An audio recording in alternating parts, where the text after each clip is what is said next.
नमस्कार. श्रावण महिना चालू झालेला आहे. आपण श्रावण महिन्यात श्रावणी सोमवारचे व्रत करतो. यावर्षी श्रावण महिन्यात नेमके किती सोमवार आहेत, कोणत्या तारखेला आहेत, प्रत्येक सोमवारी शिवामीठ काय असणार आहे, श्रावण सोमवारचं व्रत कसं करतो, हे आपण सगळं आजच्या व्हिडिओमध्ये पाहणार आहोत. तर सगळ्यात आधी तारखा बघूयात. यावर्षी पहिला श्रावणी सोमवार आहे 17 ऑगस्टला, दुसरा सोमवार असणार आहे 24 ऑगस्ट, तिसरा सोमवार 31 ऑगस्टला आणि चौथा आणि शेवटचा श्रावणी सोमवार असणार आहे 7 सप्टेंबरला. यावर्षी 4 श्रावण सोमवार आलेले आहेत. आता श्रावण सोमवार म्हटलं की काय करतो, आपल्याला शक्य असेल तर सकाळी लवकर उठून देवाची पूजा करायची. घरात शिवलिंगाची किंवा महादेवाची मूर्ती असेल तर तिथं पूजा करता येते किंवा जवळच्या महादेवाच्या मंदिरात जाऊन दर्शन घ्यायचं आणि अभिषेक करायचा.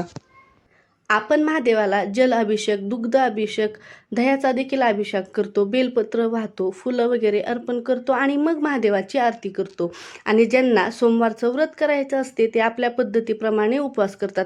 कुणी पूर्ण उपवास करतात तर कुणी फळं खातात, तर कोणी एक टाईम जेवून सात्विक आहार घेतात. म्हणजे प्रत्येकाच्या घरची पद्धत जशी असेल तसं उपवास करता येतो. आता यामध्ये एक महत्त्वाची गोष्ट म्हणजे यावेळेस महादेवाची पूजा करताना आपल्याला श्रावण सोमवारी महादेवाला वेगवेगळ्या धान्याची शिवामूठ वाहण्याची परंपरा आहे. तर पहिल्या सोमवारी म्हणजे 17 ऑगस्टला महादेवाला तांदळाची शिवामूठ व्हावी, तर दुसऱ्या सोमवारी म्हणजे 24 ऑगस्टला तिळाची शिवामूठ व्हावी, तिसऱ्या सोमवारी म्हणजे 31 ऑगस्टला मुगाची शिवामूठ वाहण्याची परंपरा आहे. तर शेवटचा आणि चौथा श्रावण सोमवार 7 सप्टेंबरला असणार आहे आणि या दिवशी जवाची किंवा गव्हाची शिवामूठ व्हायची आहे.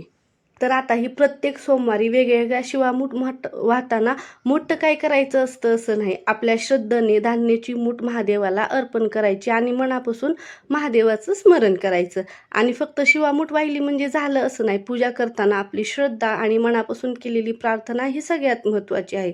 तुमच्या घरात सोमवारची पूजा करण्याची एखादी वेगळी पद्धत असेल, परंपरा असेल, तशी तुम्ही करू शकता. आता एक गोष्ट बघा, श्रावण सोमवारच्या दिवशी मंदिरात जायचं असेल तर महादेवाचं दर्शन घेऊन अभिषेक करायला खूप जण जातात. मंदिरात गेल्यावर तिथं जशी पूजा करण्याची पद्धत असेल त्याप्रमाणे पूजा करायची. आणि जर तुम्ही घरी पूजा करत असेल तर महादेवाची मूर्ती किंवा शिवलिंग ठेवून साध्या पद्धतीने पूजा केली तरी चालते. आपण बेलपत्र वाहतो, पाणी अर्पण करतो, दिवा लावतो, आरती करतो आणि ओम नमः शिवाय नावाचा जप करतो. तर ज्यांना हे श्रावण सोमवारचे चारही श्रावणी सोमवारचं व्रत करायचं आहे त्यांनी आपल्या श्रद्धेनुसार आणि आपल्या घरच्या पद्धतीनुसार, परंपरेनुसार हे व्रत करा आणि मनापासून महादेवाची पूजा करा. आणि तुमच्या घरात श्रावण सोमवारची पूजा किंवा शिवमूठ करण्याची एखादी दुसरी काही पद्धत असेल तरी कमेंट करून नक्की सांगा.